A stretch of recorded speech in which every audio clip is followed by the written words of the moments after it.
Ang nakikita nyo ngayon ay isang klase ng grass na kayang magbigay ng hanggang 25 tonelada bawat ektarya. Pwede itong gamitin bilang pagkain ng baka, kambing, baboy, manok, isda at kuneho. Isang beses lang itatanim at maaari na itong gamitin sa mahabang panahon, higit pa sa 10 taon.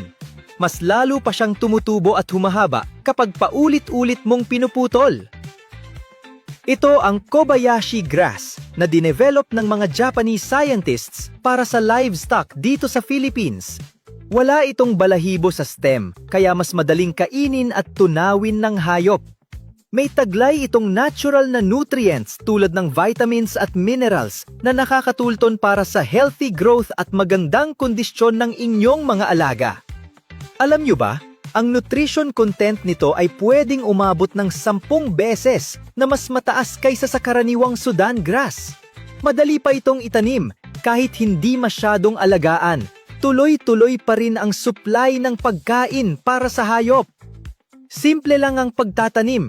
Maghasik lang ng seeds sa kahit anong bakanting lupa. At after around 20 araw, maaari na itong anihin.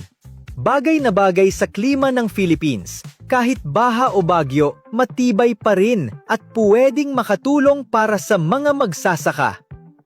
May special promo ngayon, up to 40% discount. Check it out and shop today.